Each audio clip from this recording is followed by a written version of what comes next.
This is Gary Atencio with CNTV, and today we're in Pennsylvania, introducing a multi-award winning author of speculative fiction, fantasy, paranormal horror, and modern urban paranormal novels. I'm joined here today with author Donald Firesmith. Thanks so much for joining us here. My pleasure. Glad to be here. I'm going to start off a little bit about yourself. You're formally educated in the U.S. and abroad at Linfield University, Arizona State University, and Ludwig Maximilian. Prior to retiring from software system engineering and science, you have now become a really full-time novelist. You're a short story author as well, who has earned really an international reputation as an authority on system and software engineering.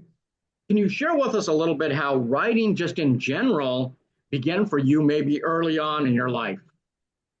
Okay, I loved science fiction when I was a teenager, read every science fiction book I could find in the local library, and started off writing science fiction short stories, which, because of my age and lack of experience, were crap. But, it's one of those things that you have to learn and practice. So I moved into system and software engineering and did a lot of, I did 8 different software and systems engineering books, almost 300 different articles and conference papers, things like that. And so I got really tired of these books and papers being obsolete 2, 3 years after I write them. And I never had any luck with the publishers allowing me to do a second edition, to keep it up to speed. So that's why I became an indie author. And once I retired from the Software Engineering Institute about 5 years ago, I've just spent my full time working on science fiction and fantasy short stories and novels. I think I've got like 9 novels and 4 my short stories in 4 different anthologies and stuff like that. And I still keep my hand in the business of AI and robotics. Yeah, I mean, AI is definitely changing so much anymore, but you're now writing stories that are not going to be obsolete online for people to enjoy. With a 40-year career as a systems and software engineer, how has your extensive background in engineering and science maybe influenced the way you approach writing speculative fiction, would you say? Well, especially with regard to science fiction, I write what's called hard science fiction. And that basically means the science part of the science fiction is either real or it is very plausible scientifically. I'm a great believer in making the nonfiction parts of the stories totally real, and that makes it easier for the reader to suspend disbelief and really get into the fantasy or the fiction parts of the story. That's rather unique. I mean, when from somebody coming from your background like that, what inspired you to make the transition from a distinguished engineer career to becoming a full-time author of speculative fiction, besides the fact that you want to write something that wouldn't be obsolete? Well, I was getting tired of doing the kind of jobs that I had been doing. It involved a great deal of international travel, and I got to the point where I just wanted to spend more time at home and have more control over what I do. I get to decide what I write, when I write it, how I write it, and I can't really retire and not do anything. So I'm taking the best of being retired with now going back to my love of writing. Interesting. But you're able to do that all from home now, which is great. Your science fiction is described as well researched. Has there ever been a specific scientific or even a technical concept from your career that you maybe incorporated into your storytelling?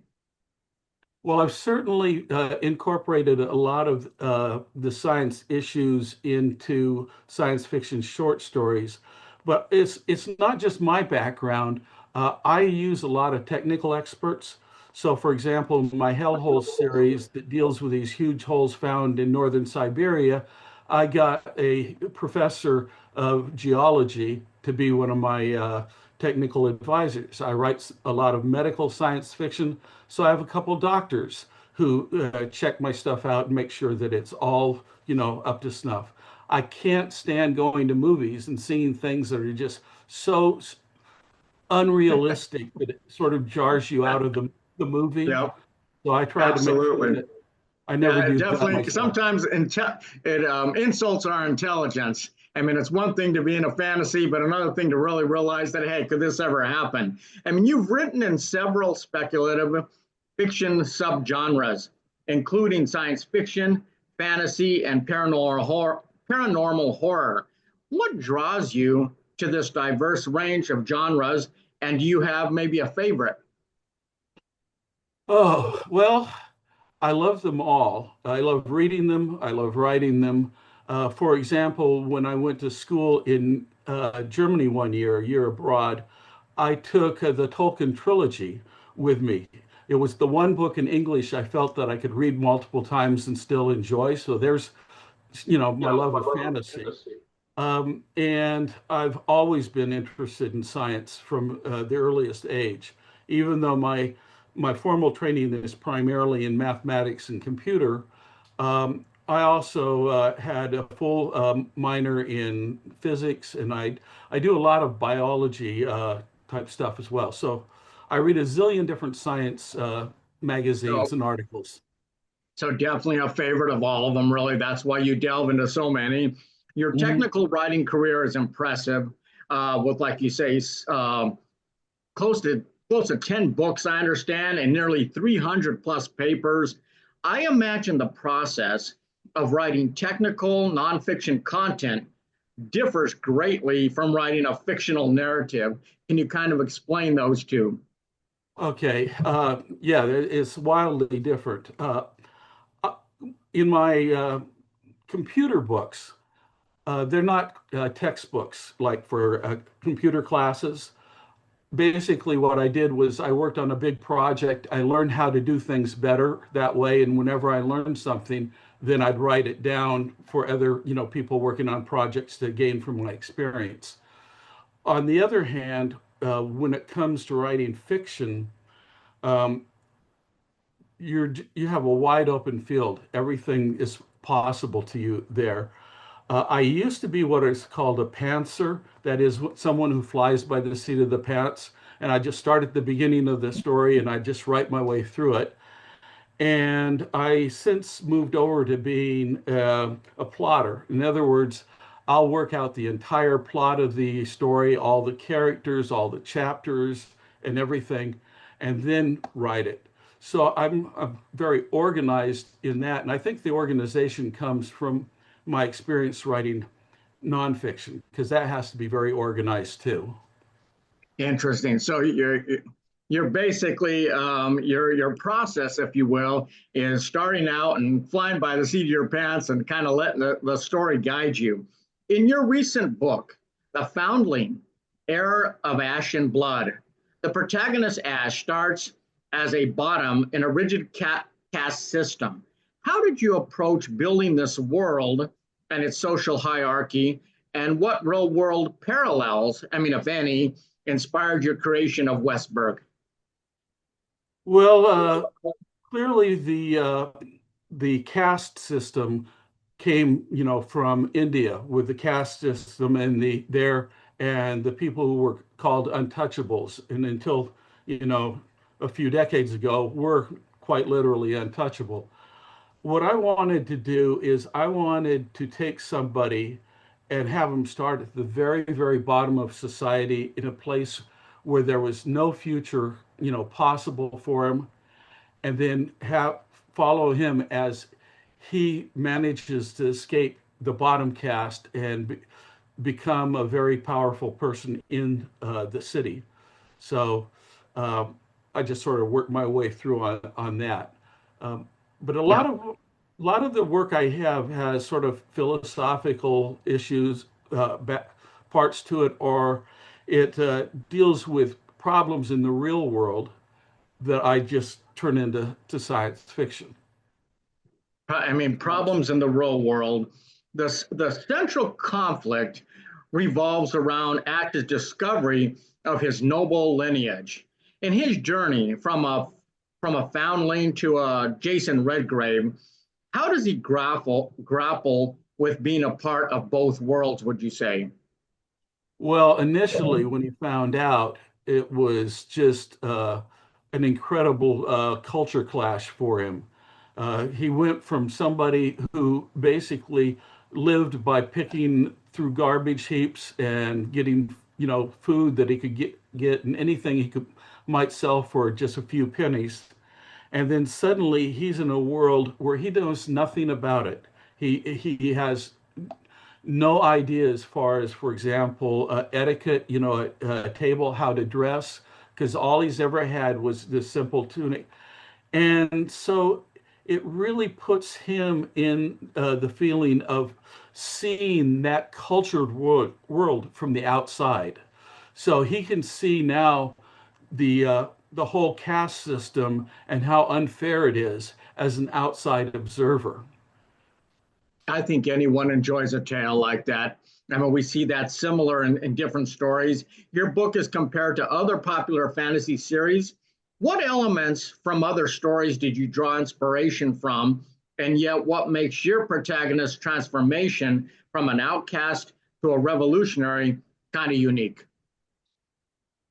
Well, I think a big part of it is the whole idea of the rigid caste system. There's hardly any books out there that do that as their fundamental structure of society. Uh, the town being sort of quasi medieval 1700s kind of thing is fairly common in the fantasy genre, but to have such a rigid caste system is what I think makes it truly unique. Uh, and the other thing is, it allowed me to really get inside his head.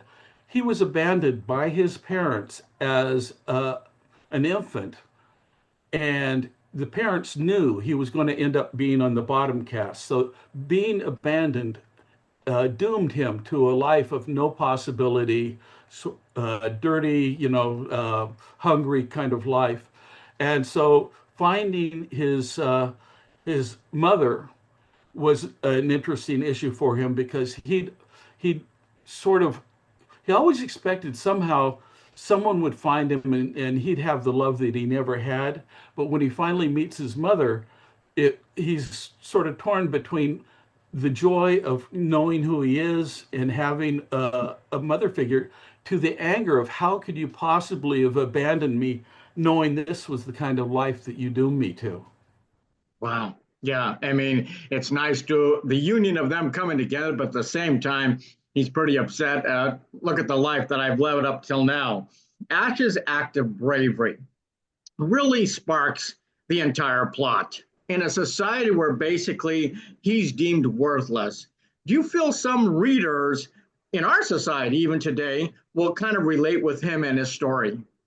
Oh, of course, there's all sorts of people who grow up as orphans or passed around the foster care system, and so certainly those people will identify with him. And I think I've written him in such a manner that anyone can feel his pain and his confusion and uh, the overwhelming sense of change in his life. Yep. I mean, when I researched the description of the story and all, I found it to look pretty inspiring. I mean, something that all of us have within us. I mean, feeling like we're, a victim of some sort and being able to overcome that. Your description mentions deadly conspiracies and vengeance. I mean, without giving away spoilers, how do these elements kind of drive the narrative forward, would you say? Well, I guess what I would say is that his father didn't want him to exist and forced his mother to lie about him being born and giving him up to save his life. So essentially, when he comes back on the scene, suddenly he's a threat to the father who never wanted him in the first place. Yep, that makes a lot of sense. We've all seen that play out really before in stories. It's mentioned you rely on numerous technical and military advisors, as you've talked about. Do you use these collaborations to ensure the non-speculative elements of your stories are really grounded in reality? And what is their input usually? Yeah, that's the whole reason is to make sure that the real parts are real because it makes the non-real parts more believable. Um, I've myself been an expert in quite a few different areas in the software and systems world. I also did a lot of consulting with the government and military contracts, the development of aircraft and ships and things like that. So I had a lot of background of what it's like to be on military bases, what it's like to be in big meetings with classified systems and things like that. So part of this I already, had myself, but what I found is a lot of people, scientists, engineers, and so on, they love describing their work and they are more than happy to spend time with you, letting you know what they've done. For example, my Hellholes series, the third book takes place largely on Eielson Air Force Base. I went up to Fairbanks, Alaska to research it, and the base historian took half a day driving me around all the different parts of the Air Force Base where the story takes place, where I was taking pictures of everything. So even if it's stuff that the reader won't recognize because they don't know, since it's based on facts, it seems more believable even if you don't know it. Not only a learning experience for you, but for the reader as well. And not only that, but you're able to share their passion. The professionals out there that are happy to share a story and basically able to read it in your book as well. Before we let you go, in addition to your fiction, you're a maker of handcrafted magic wands and have even written a book about on that subject. What sparked your interest in wand lore, and how does this creative pursuit intersect maybe with your other writing? Well, part of it is I love working with my hands. I love working with wood. I love colored gemstones. So that was I could combine those in the wand making. The other part is when I saw the first Harry Potter movie and Harry goes to pick up his school books, for this first year at Hogwarts, I saw the bookshelves there and I thought, I want to read those books. I want some of those books. I kept hoping that J.K. Rowling would write, some like Hogwarts textbooks. She did a couple little ones for charity, but she never really got around to writing an actual textbook. So I decided, well, if she's not going to write it, I'll write it. And it sort of grew bigger than I thought because there's all sorts of things you can have in it. But it's basically everything you ever wanted to know about magic wands and things you didn't even know you wanted to know about magic wands. Yep. My kids love walking around Universal Studios with wand in hand. I mean, they love the whole experience. That sounds very fascinating. Donald, from hundreds of technical articles, white papers, as well as a speaker at numerous conferences, and you've even taught several hundred courses, to now a multi award winning author of speculative fiction. Has this journey been rewarding work for you? Absolutely. I've been very lucky in that I have jobs that I enjoy doing. I feel are accomplishing things for people. For example, a lot of my software and systems engineering was all about helping other people create better systems, higher quality, not wasting a lot of money, on these projects, for example. And I feel the same way with my writing. I have lots of emails from people who've read my books who, tell me that they really enjoy it. I've got lots of reviews, and as you pointed out, I probably have like about 30 Yep. different awards. So I find all of that very rewarding as well. Interesting. So you definitely you enjoy the stories as much as the readers do. Viewers, let's take a look at the bottom of the screen right there. What you're going to see is this website. On the website, you can see all the books and the writing that he has to offer. I mean, you can search Amazon or Barnes and Noble, or go right to his site there to get you an autographed copy as well. Once again, that is Donald Firesmith, award-winning author of speculative fiction, fantasy, and paranormal horror. This is Gary Atencio with CNTV, and if you don't know, now you know.